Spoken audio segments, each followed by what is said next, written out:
morning. It is 8 a.m. and I call to order the April 29th, 2025 Board of Trustees meeting. The district is in compliance with the South Carolina Freedom of Information Act by notifying the media of the date, time, and place of the meeting. The district tapes the meeting for accuracy in preparing the minutes. I now yield the floor to Mr. Anderson. Please join me, ladies and gentlemen, for the Pledge of Allegiance and a moment of silence. I pledge allegiance to the flag of the United States of America and to the republic for which it stands, one nation, under God, indivisible, with liberty and justice for all.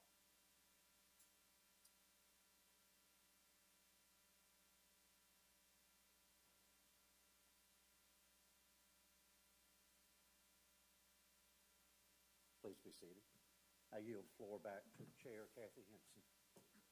Thank you, Mr. Anderson. Do I hear a motion to approve the agenda as presented? Madam Chair, I move we approve the agenda as presented. Thank you, Ms. Shealy. Do I have a second? Second. Thank you, Mr. Rice. All those in favor?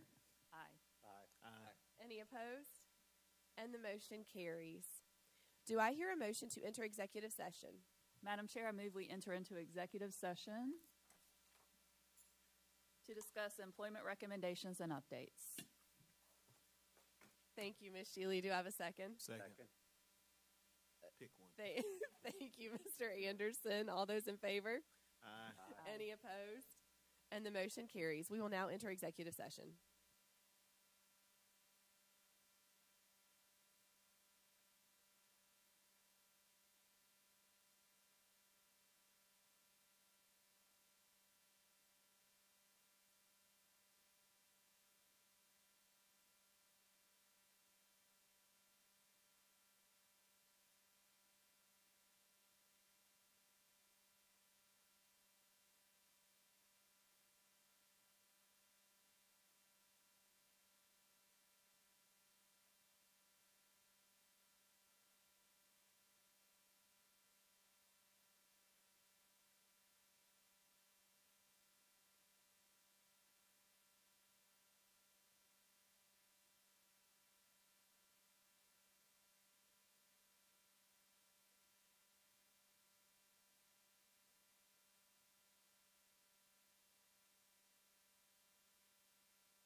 every child achieves something. You know, they may not meet the absolute end goal of a math classroom, and they may not solve a problem completely perfectly, but there are pieces of things that they have done correctly along the way that you can encourage and praise them for. And so those children are more likely to learn from you and to learn from their mistakes and build on from it than if you didn't take the time to do those things with them. When I started off in teaching, I didn't start as a special ed teacher. I was an instructional assistant in a kindergarten classroom back in 2003. And in doing that, I realized that, you know, kids were already being labeled. And I didn't want that. I wanted in kindergarten so we can get those kids right there where their weaknesses are, and then we could really help them. I still think that we should learn through play, and we should have fun, and they should be able to talk to each other and interact with each other. And you'll see my silliness and my playfulness, and just kind of tying it all together to where at some point we typically hit something that each kid likes and that they feel safe enough to try different things. My teaching philosophy is that students learn best when they feel loved, so I make it a priority to build relationships with my students as soon as the school year begins.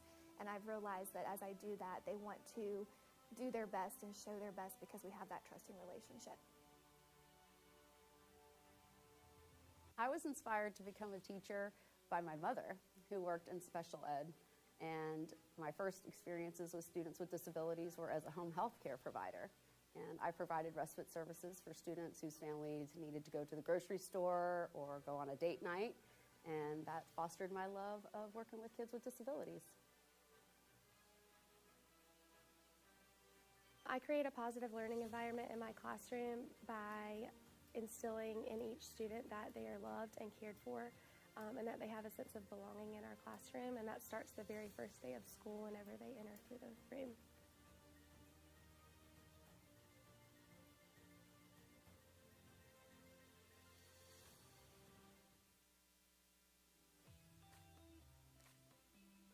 A day in the life of a social worker, you can have a day planned and it can go completely the opposite. You can have, meetings planned, and then sometimes just issues come up with families. There's certain referrals that come in that need more attention.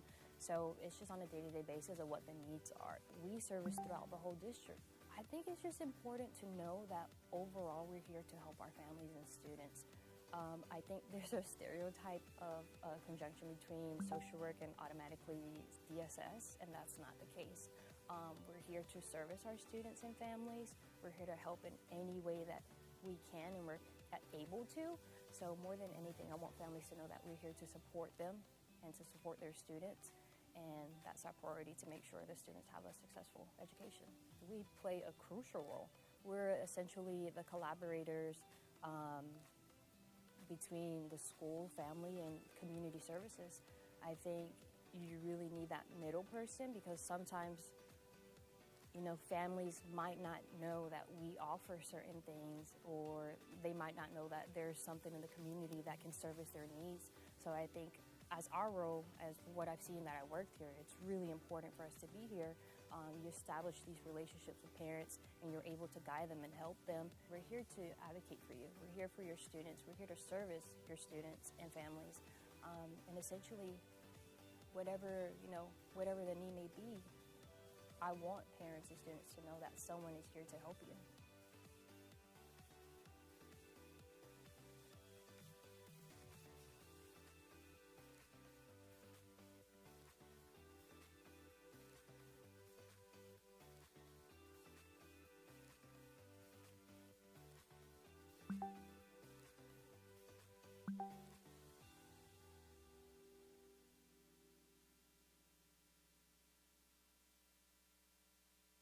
I really think it starts with authenticity.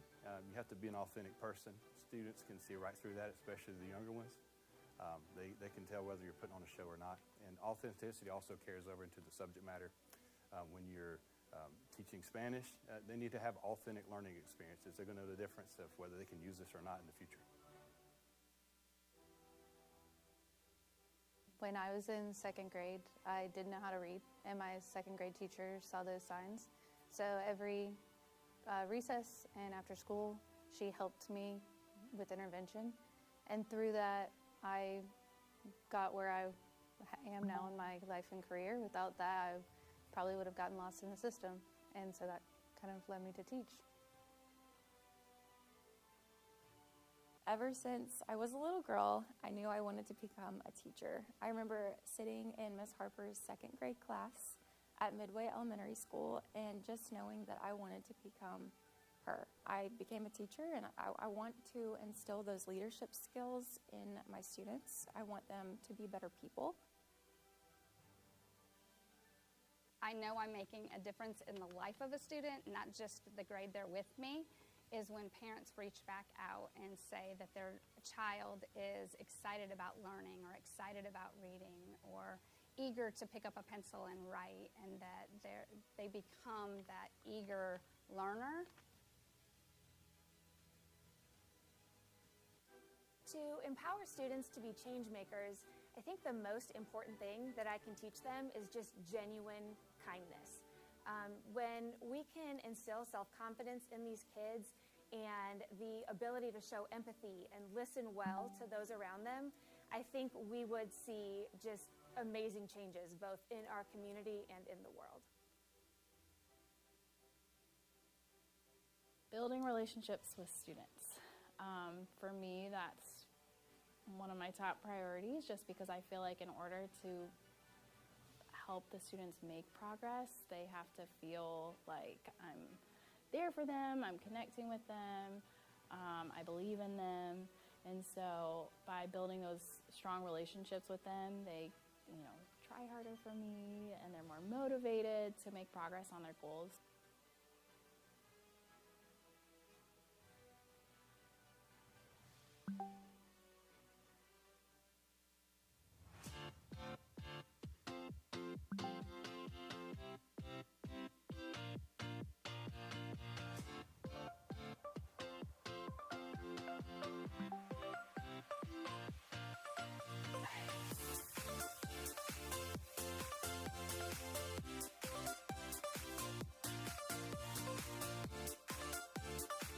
They help your brain grow, and they teach other kids how to read.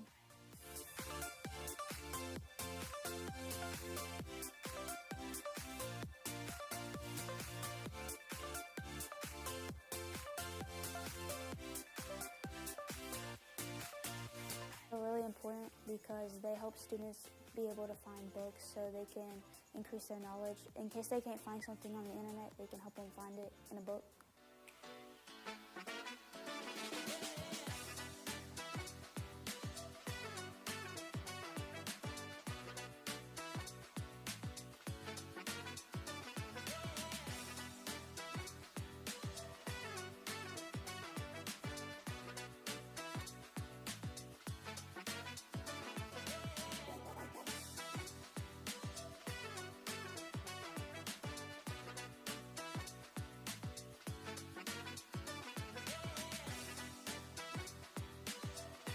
I don't learn everything I need to know from my teachers, and the library is a good place to learn, other stuff about life.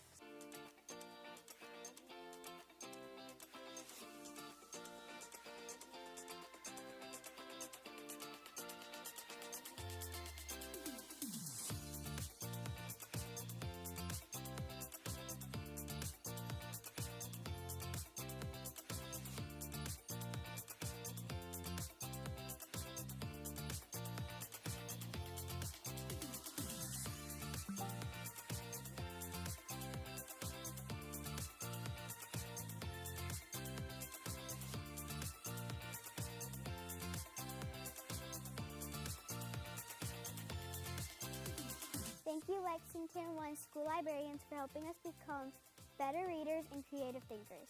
Without you, we wouldn't be the knowledgeable students we are.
taught as an assistant teacher in college at a special needs summer camp. And afterwards, when I went home and I thought about how much joy these kids exude in spite of their circumstances and what they go home to, it really made me contemplate and think that I get to be a part of that. And that's kind of my inspiration. Last year, I took a young man to States for Skills USA, and he was an OCP student. He was with us just to learn a career. He had autism. So we trained and trained and trained, and he worked and worked and worked. He walked across the stage with a gold medal. And we went on to nationals. He came in 6th out of the nation. I feel that community within the classroom is my priority. I like to build those relationships with my students and then build them with each other. I serve students from a variety of homerooms, so connecting as a group is just very important to me. As a teacher, teaching is all about providing students with opportunities, whether it's in the classroom or outside of the classrooms through extra opportunities. It also is fully about giving each individual student the support they need to help them be successful.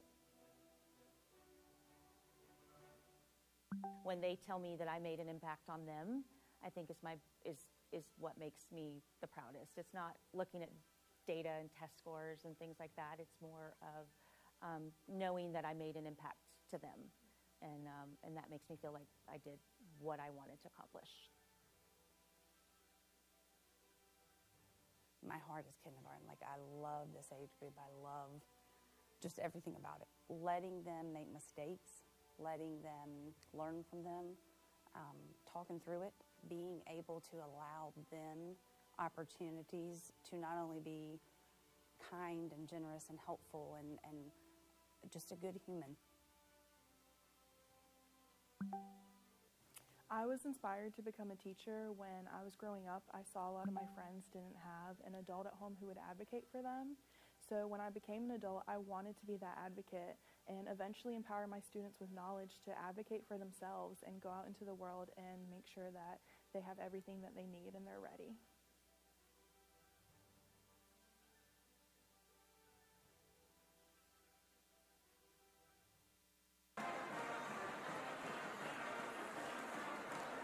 We would have a lot of events in the mornings. I would go to an elementary school, and we would just welcome all the students as they walked into the school.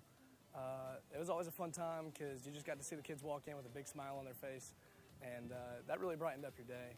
And then during the school day, you'd go around, do different events around the school, whether it was with the special needs kids or if it was a pep rally, anything around that sort. And it was just always a great time. And then at the end of the day, obviously, you have any sporting events, especially Friday nights with the football games. That was always a great time. You put on the suit, kind of put on the hands. With the head, you had these straps that you had to put on so it wouldn't fall off. So you put your arms through the head straps, put it to the body, and then once you put all that on, you put the feet on, and then you put the clothes on. We always had a zipper in the back of the shirts because Wiley was so big, couldn't get over the head. So you had the shirt, shorts, and he didn't wear shoes. He was just letting the dogs out.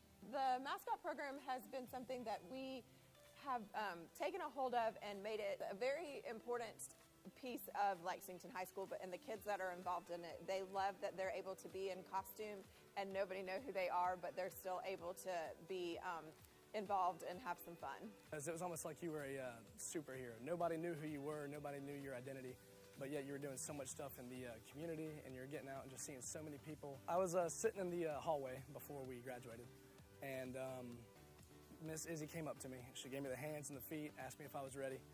And honestly, I wasn't. I didn't want to let it go, but I was also ready to show everybody who it was.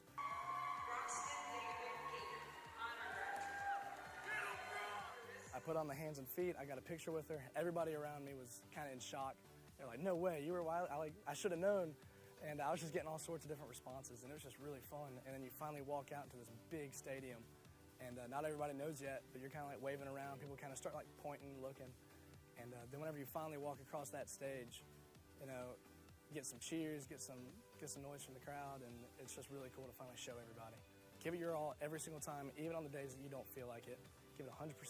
Go Go out there, make somebody smile, make yourself smile, have a great time, and just really do cherish it.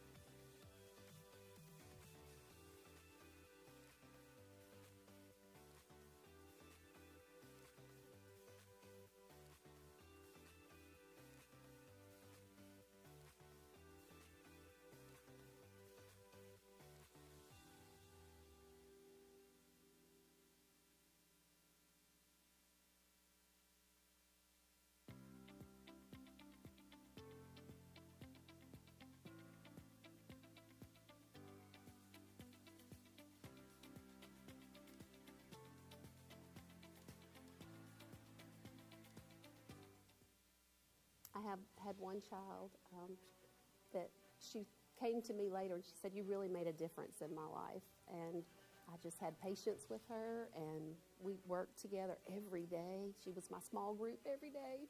She was one that I touched. And every time she sees me now out in the community, she comes up to me and gives me a hug. And she's like, "I love you and I miss you." And that just warms my heart, Teaching philosophy is that it should be my goal as the teacher to become obsolete. I want my students to become independent learners and to be able to continue learning about music even after they graduate, whether they go on to do music in college or go on to something completely different. They should be able to continue having music in their lives.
Okay, welcome back. Do I hear a motion to conclude executive session?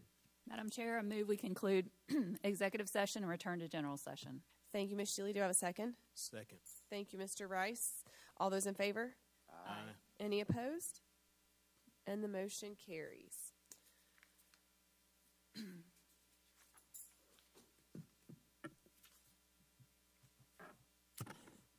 All right, do I hear a motion to approve 100 certified staff recommendations for the 2025-2026 school year? Madam Chair, I move to approve 100 certified staff recommendations for the 2025-2026 school year. Thank you, Ms. Shealy. Do I have a second? Second. Thank you, Mr. Rice. Any discussion? That's a lot of people. It is a lot of people. And how's that looking for next year? Well, we are excited that among that 100, a lot of those are our working retirees, and that is certainly a group that we cherish and honor and are glad to have coming back. So we appreciate all of their hard work and are excited to have them and many more. So we are still looking for a lot of great teachers. So if you know of any looking to join us, send them our way. Thank you. All right, all those in favor? Aye. Any opposed? And the motion carries.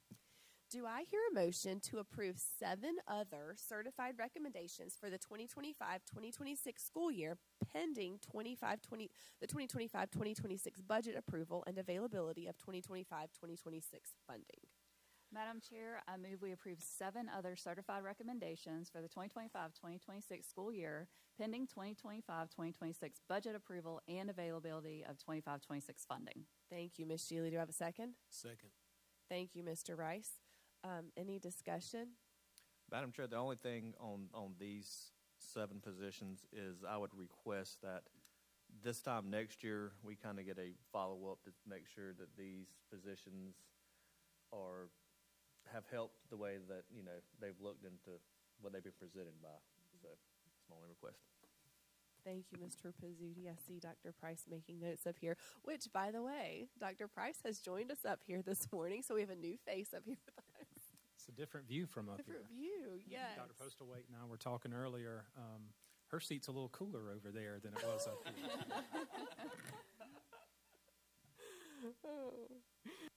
Okay, thank you, Mr. Pizzuti, for that. All those in favor? Aye. Any opposed?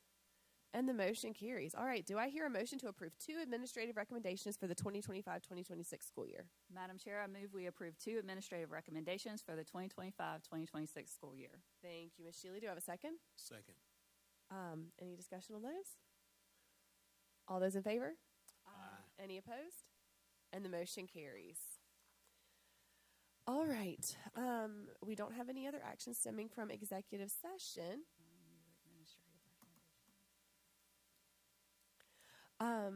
Do I hear a motion to approve 2 student travel requests as submitted by administration?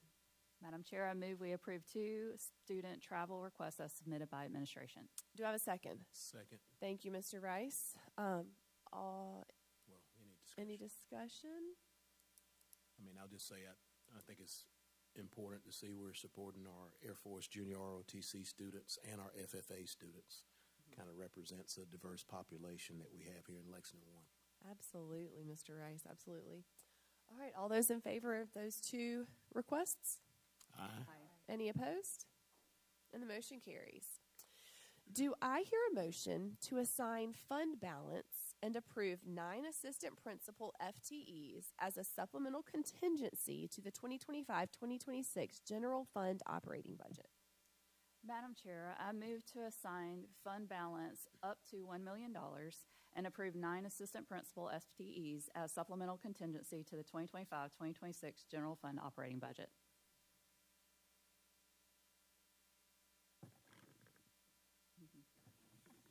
Thank you, Ms. Shealy. Do I have a second? Second. Oh, thank you, Ms. McCown. Dr. Any discussion? Dr. Price, I'll actually just kind of turn it over to you for a second if you can kind of explain this process and why we're doing this. Sure thing. You may recall that during our budget workshop and the presentation of the different sections of the requests think back to the would like to do section, and there were additional assistant principals that were included in that. There were 5 for the high school level, 1 additional assistant principal for each high school. There were 3 middle school assistant principals because we have 3 middle schools who only have 2 assistant principals instead of 3 like the others. And there was 1 elementary principal that was the expansion of the pilot project that we did this year at Pillion Middle that was so successful. And so add those up and we've got 9 positions. With this year's budget and these 9 positions, it's kind of a different type of budget experience because we're talking about people, we're talking about hiring deadlines, and we've got contracts that are due coming up in a few weeks, and our final budget wouldn't be approved until the first part of June whenever we have our final budget reading. If we were to wait until then to start moving forward with these positions, then we would have to look for potential assistant principals who are not under contract or those who have not already committed for the upcoming year. In order to have the richest applicant pool, the earlier we get started with these types of hires, the better. And through our workshop and through our first reading discussion, in listening to the feedback we received and the input from each of our board members, there seemed to be a majority of support for these positions to move forward and to be approved. Well, in order to do that, because we're hearing that it's largely successful, if we think and we feel that it's ultimately going to be approved in the final budget, we would like to attach contingency funding on it now so we have the best chance possible for getting the best applicants possible. Because once we fill those positions for any of them who are internal candidates, then we have to start backfilling those.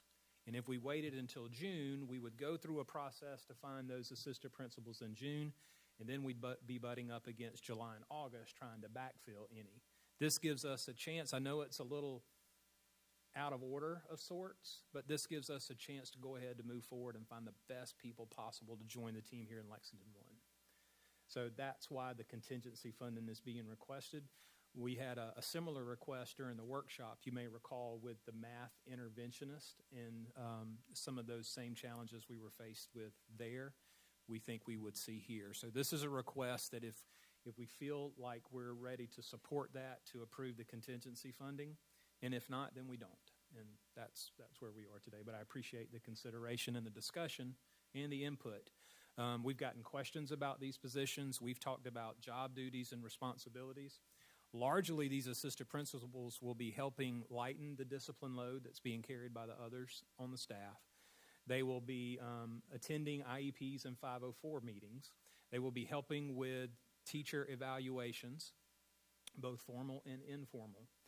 And because they will be lightening the load on all of those things, we feel that this is really going to help us increase the number of classrooms observations and coaching opportunities that all of our school administrators will be able to provide for our teachers, all in an effort to help make Lexington 1 the best it can possibly be.